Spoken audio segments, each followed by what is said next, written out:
I look up in the sky. Is that a comet I see? And when it hits you as hard as Muhammad Ali.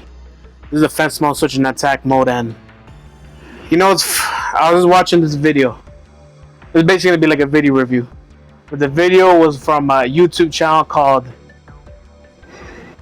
I don't even know how to pronounce it, ATERNVS.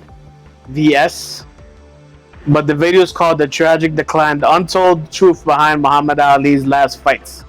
YouTube channel is ATERNVS. I have the description in the below. I have it in the description, the name of the channel and whatnot. But basically, I was watching this video, and I was basically detailing the decline of Muhammad Ali. Now, the only thing I've ever known Muhammad Ali to like, the only thing I know about his downfall was that, like, he had a fight with I think it's Ernie Shavers. Known by some as the one of, if not the hardest hitter in the history of boxing. But anyway, so I was watching. I know that he's the reason, like him hitting Muhammad Ali real hard and giving him brain damage, and that's pretty much started causing his Parkinson's disease. And then he had like a few other fights with Larry Holmes, and then another guy that nobody knows or cares about, and then he basically, finally retired, and he already had too much brain damage. The Parkinson's disease was discovered a little after that, and that was the end of it. But basically, that was all I knew about it. I never knew, like I didn't really know, like, the deep details around it. I figured the people around him were probably pieces of shit that just wanted to drain him out of money. Also, Muhammad Ali's ego, maybe, or maybe Muhammad Ali didn't have as much money as he thought. Maybe he wasted it all. But, like, those are just theories, but I didn't really know the intricate details of it. So when I saw that video pop up in my recommendation feed, I just gave it a shot, because I'm like, you know what? This sounds pretty good. Like, it'll probably give me some insight on, like, what happened actually, besides the fact that Ernie Shavers, like, knocked the hell out of him. And sure enough, it did exactly that. The most intriguing thing that I didn't know about this going in, let me summon Winged Dragon Guard in the forces in attack mode. The main thing that I didn't know coming in was I know he fought Antonio Inoki. I know it seems like what is the second video you're talking about wrestling. Look, Antonio Inoki, not Inoki. Antonio Inoki, he's a legendary, pretty much like the video said, the guy said that he was like the Hulk Hogan of Japan, whatever. He was a big star and all that jazz. And like, I knew they fought, but I didn't really know like the intricacies of the fight. I knew that both of them fought, and it was an exhibition, and it wasn't worked, obviously, because this is wrestling. It was involving a wrestler, and that was basically it. What I didn't know was that Antonio Inoki, like a lot of Japan wrestlers, a lot of wrestlers in general, especially today, are marks. And Antonio Inoki went into business for himself. Kind of like, I didn't know that Hulk, though, in Rocky 3, the Hulk Hogan versus Rocky Balboa thing was freaking Thunderlips versus Rocky Balboa was basically based on that. He started shooting him because Antonio Inoki was tired of being called fake or whatever, even though he's in a fake sport.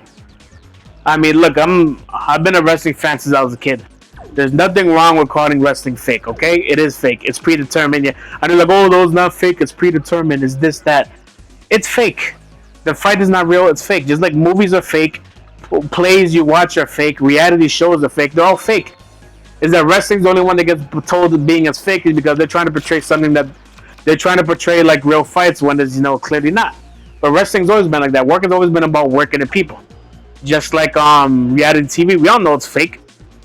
When people don't, people call reality television fake all the time. But you don't see the people that watch reality television getting offended, like, oh no, it's not fake, it's predetermined. It's stupid. Just embrace the fact that yes, wrestling is fake, and stop getting so butthurt by it. Professional wrestling will be the most. This should be an easy battle. Shield crush. Shut. Shield crush, the shortest face down card. Bam. Bam. Shut up, reinforcement. Shut up. Bam. Alright. Yeah, it should be an easy duel.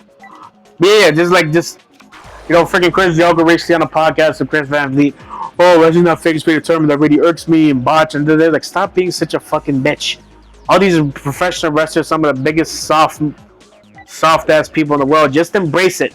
Just like black people embrace the word nigga when white people kept trying to use the N word to basically demean them, and then black people just started using it as an term of endearment, and it took the power out of the word.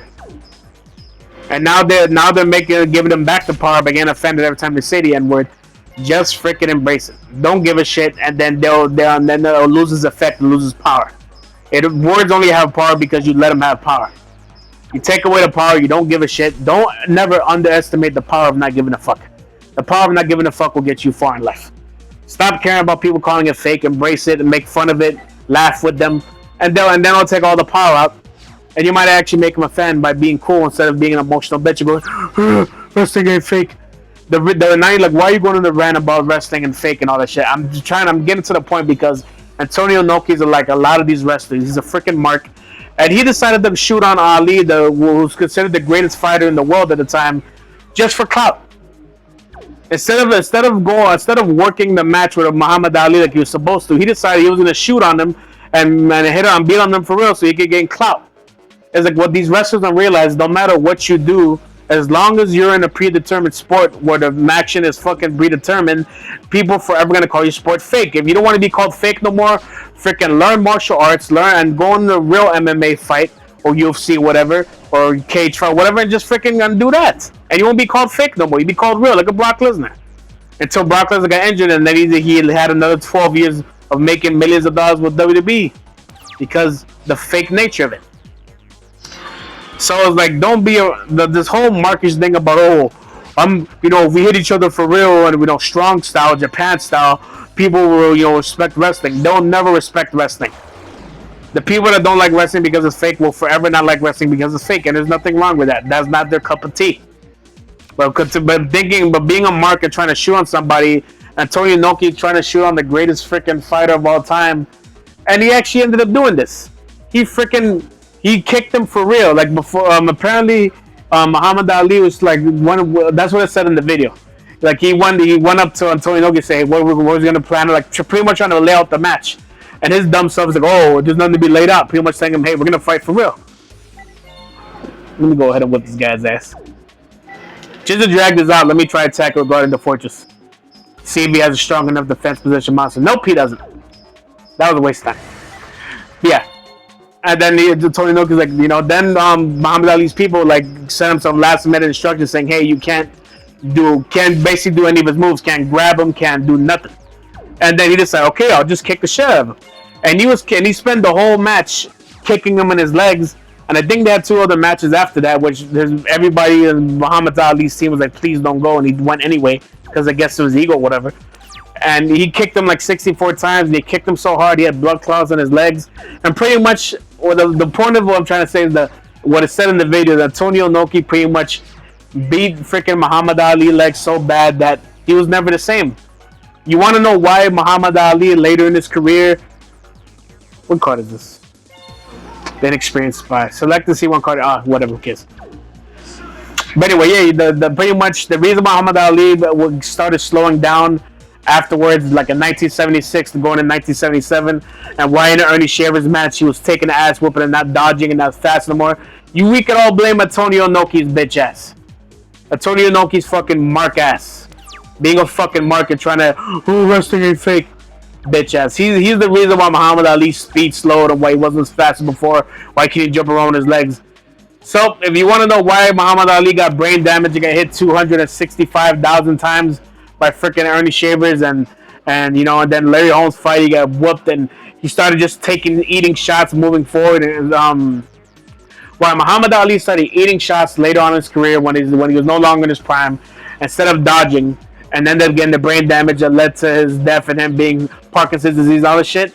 Besides his team that you gotta blame for being greedy pieces of shit, which for all that talk of Muhammad Ali being Mr. Pro-Black or whatever, what did that do for him in the end?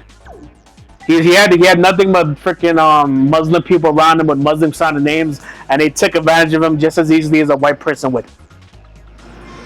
They all freaking, when they knew Muhammad Ali was slow and his legs were freaking bad and he shouldn't be boxing no more. He should just relinquish the title and just, relax for the rest of his career. Muhammad Ali could have went the rest of his career just doing ads and shit and made a whole ton of money.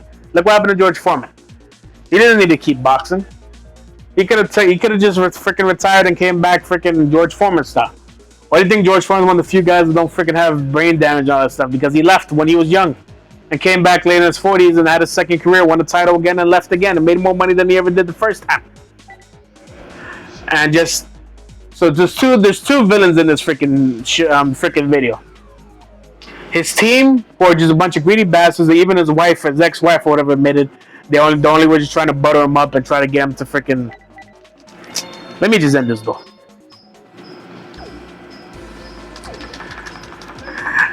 And then the second villain, the Untold villain, which some of you might not even consider villain, is Antonio Inoki for being a mark and shooting a Muhammad Ali and fucking his legs up and giving him blood clots and pretty much Muhammad Ali losing his freaking footwork and not being able to be fast as he used to dodge punches that end up getting the brain down for any shaving. So these are the two villains of the story. And of course, you know, I don't need to repeat the whole Larry Holmes thing. We already know what happened there. You know, they pretty much, his team, you know, buttered him up to make him win another fight. Won to Larry Holmes. Larry Holmes should have won it easy on him. Yeah, he should have. Because Muhammad Ali was in no shape to fight. But Larry Holmes went and whipped his ass anyway. And, you know, and it only got worse from there. And he had one more fight after that where the same thing happened. And that was the end of it. But that's the two things you're going to take away from this video. If you just had if you had just a bare bones understanding of the freaking Muhammad Ali situation like I did, you'll learn two things. Antonio Inoki's a dick and a mark. And then the final thing you'll learn is that his team, but I think we all knew that already. His team are a bunch of pieces of shit. Everybody around him was just trying to mooch off him and milk the golden goose. Or as the guy in the video called it, the golden cow. Milk the golden cow. They're pretty much just trying to they're just basically trying to milk him out of every dime they could get. They didn't care about his health. They didn't care about his well-being. They didn't care that he was slower and he was probably going to get his shit knocked out. And then when he did get his shit knocked out by any shavers, hey, let's get this shit knocked out a few more times because we need money. And then Antonio Inoki being a fucking mark, and instead of working Muhammad Ali to have a good entertaining bout, let me go ahead and legit kick him as hard as I can in his legs. Where he's at it, you know, in his freaking legs so that he can freaking, you know, just so I can show the whole world that I'm real. And then the whole world thought wrestling was real and they respected Antonio Inoki and he became the greatest fighter of all time and Muhammad Ali went into obscurity. Because Muhammad Ali is not considered the greatest fighter of all time, is he? Well, freaking Antonio Inoki is a freaking... He's a wrestling legend, and of course in Japan especially, but like... see, shit like that is gonna make... I'm glad that, you know...